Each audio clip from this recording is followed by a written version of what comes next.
Yo, what's good, YouTube? Today is going to be an update video on the Krogan Merc. I made some adjustments. I want to go and share this with you guys so you guys could see how I've adapted to the patch that came out. Dude's an absolute monster. Okay, we're going to go ahead and get right into this build. For Flamethrower, rank 4, go for damage. Alright, just like the Turian Agent, damage is always nice. You can't pass it up, especially with the Flamethrower and how powerful it is. Rank 5, go for reach. I love the distance that you get from it. It's just incredible. If you don't have reach, you're going to be, really close up to the enemy, because if you don't have reach, the Flamethrower's range, it doesn't have that much range, okay? And in the gameplay that you're going to be seeing, we're going against Outlaws, which now I feel are the toughest race just because they're the most annoying. They're really aggressive. The Raiders are aggressive. The Sharpshooters are stupid now. The Hydras do a lot more damage. So you want the distance so you're not going to be so close into their face where you're going to get dropped. Rank 6, I go for anti-armor. You can't even pass this up. It gives you plus 80% damage versus armor. This is definitely the way to go, no doubt. For Fortify, rank 4, go for protection. Okay, this is going to increase your survivability because, again, if you're going against Outlaws or any other race, you're going to take a lot of damage. So as much damage risk as possible is definitely nice with this guy. I don't spec up into more, rank 5 or rank 6. You can if you want to. I personally don't recommend that because of the fact that I feel like there's better areas to put points into. For flak cannon, alright, now with this you can go power cells and have more, okay? That's not bad. Me personally, I use a flak cannon as a stagger, okay? Crowd controlling. So for rank 4, I go for damage and force. It's going to give you plus 50% area damage and plus 35% area of force. Rank 5, I go for stunning, okay? This is great. It stuns enemies for a couple seconds. This is good, especially if you're going against, sometimes you'll run into groups where there's a Hydra, a couple Berserkers, a couple Sharpshooters, whatever. This is going to stun the whole group, alright? So it's going to allow you and your team to be able to just trash the mob, be able to output a lot more damage before they start firing back upon you. You can stagger them with the flak cannon. This is what I do. I'll stagger with the flak cannon and then I'll shoot the flamethrower, okay? It's going to give me a couple extra seconds. Like I said, it just melts. It's great. I love the staggering ability of this. Rank 6, I go for flak. You can go shredder, do a little bit more damage over time. I prefer the flak. Gives you 50% more shrapnel explosions. And this is going to help you crowd control a lot better. Being able to, lock down groups at a faster rate. I just feel like this is excellent. Now for munitions training, rank 4. Since this is going to be based around like the flak cannon and the flamethrower type build, I had to go for power augmentation. Now you can go weapon training, that's not bad. It's going to give you excellent weapon damage, but I want to intensify the damage of the flak cannon and the flamethrower, so power augmentation gives you plus 20% power damage, plus 1 to all power cell capacities, so again you get an extra flak. You can't even pass it up. Rank 5, I go for weapon efficiency. There's no point in trying to melee with this guy. I feel like if you try to go that route, you're going to be putting yourself at a disadvantage.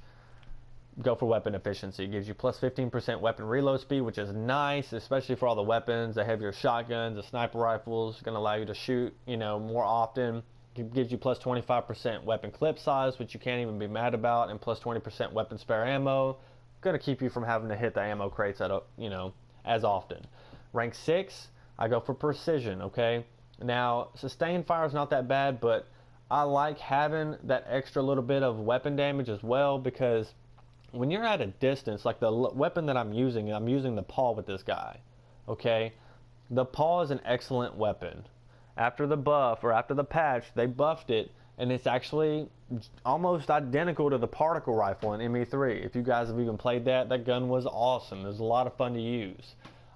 If you're using, longer range weapons, which is what I would advise with this guy, because yeah, you can go around trucking, but especially if you're going against Outlaws and for newer players, guys, I would advise using like a medium range weapon. You can go with the Hurricane if you want to, but you have to get really close to him. So if you're not comfortable with that, a lot of people will snipe. You can use snipers on this guy, whatever. You can use any type of weapon.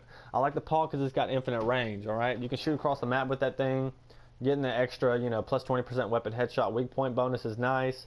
Plus 25% weapon accuracy is nice, and plus 25% weapon stability is nice. I like the stability for it because the paw, the thing about this gun, when you hip fire with it, because sometimes, you will see me hip fire with it, when you're standing up and you're moving around, it doesn't have, you know, it's pretty stable. Now, if you're in cover and you try to just hip fire over the cover, the shit rocks all over the place. You're going to have a hard time hitting enemies. I prefer going this route, but you can go sustained fire. They're both very, very good. This is just how I played with this guy. Now, for rage, I have it up to rank 4. Gives you a little bit more, you know, plus 15% max health, plus 15% max shields, and plus 5 damage resistance while in rage, okay? Now, I don't really worry about the enraging because I don't ever go in rage with this. You can, if you wanted to. For people that don't ever run Fortify, you can just throw in 1 point on Fortify and then max out the rage for the Berserker. That's the route that I would go. If I were to do that, I would go rank 5 regeneration, rank 6 Berserker, okay? Just helps with your survivability if you're having a hard time staying up on your feet. Now, for the weapon, again, I'm going over the paw, okay? The paw is awesome. It's a lot of fun to use. If you do use this weapon, if you are fortunate enough to have it, I'd go with the AR magazine and the AR barrel, okay? The magazine, bigger magazine size, is going to allow you to shoot for a longer period of time before your percentage ammo goes down to 0. Definitely you want to have that with this weapon. Same recommendation as I would run on the equalizer, okay? Energy weapons, you need a magazine and a barrel. Now, again with this build, man, you could run a variety of weapons with them. It doesn't really matter. Run your favorite weapon. You can run the Falcon. You can run the, you know, the new Ghost is excellent. I don't know if you guys have this or not, but this is a spectacular gun, a lot of fun to use. You know, if you want to run head-to-head and face-on with people, you know, run the equalizer. That's always great. The freaking Hurricane, the Hornet, they made this thing a monster. I mean, you could literally run any gun with this guy, okay? Now, if you're running snipers, obviously you don't want to run a gun with this dude, okay? You want to sit a little bit back, play a little bit passive, use your Flamethrower and your flak as a crutch for whenever you get rushed by bosses, or use your, you know, flak cannon and Flamethrower for uploads or hacks, anything like that. You can go that route. If I were to use a sniper rifle, I would just use those abilities as a crutch, and I would still keep the same layout because snipers already have a lot of good damage. But again, in gold, against outlaws especially, they're very aggressive, so they're going to push you hard, so you're going to want to have that extra power damage to be able to handle the crowds. Shotguns are great. You know, the Dawn is absolutely a go-to. That thing is a fucking monster. You can use a Piranha. I mean, it doesn't really matter with this guy. You can use any gun. Use your favorite gun. You're going to have a blast with it.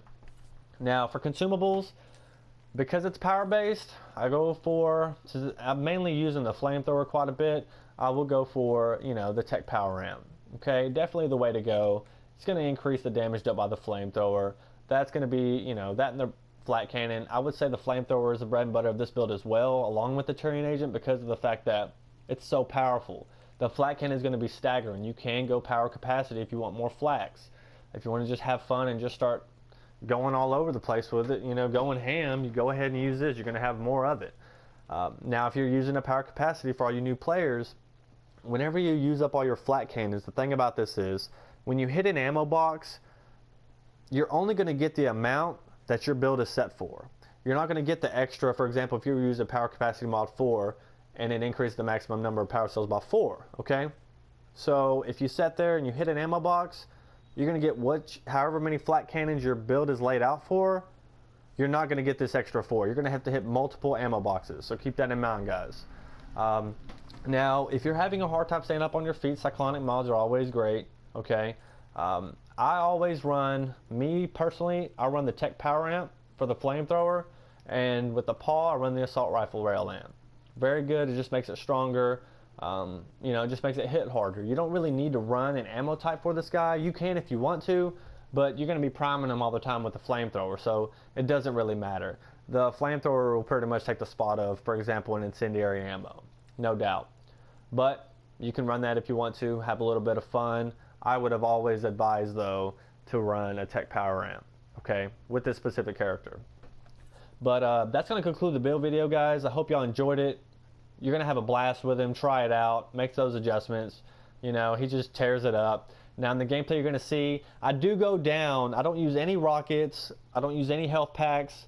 I don't have to use any ammo packs, obviously, because I'm using the paw. I didn't use any revive packs except for the very end, man. I ended up getting knocked out of my cover on the extraction on the very last second and going down. So unfortunately that happened, but hey, shit happens. It doesn't even matter, whatever. Still a lot of fun. You can still, like I said, you can still slap through gold with this guy. He's an absolute beast. But if you enjoyed the video, make sure to leave a thumbs up, okay? If you want to stay tuned for more updates on my builds, make sure to hit that subscribe button for me. Definitely will help me out. And yeah, that's going to be it. I hope you guys enjoy the gameplay. Have a great day and stay blessed, guys. Peace.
Enemies incoming.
And return to the drop point. Marking first location on your HUD.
Headed your way.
Hostiles en route.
Personnel were tracked at that location. Take them out.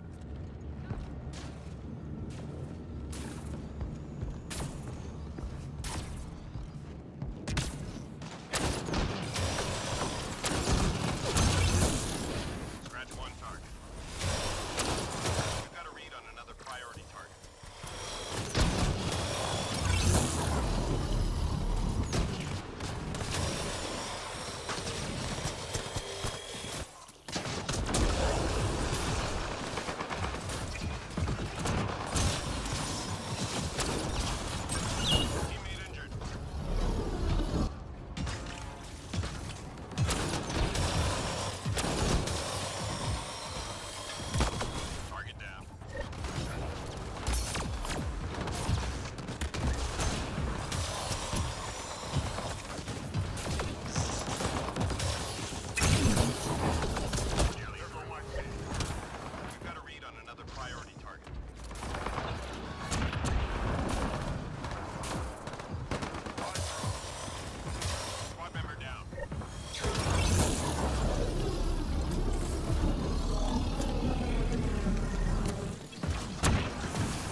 hit back harder.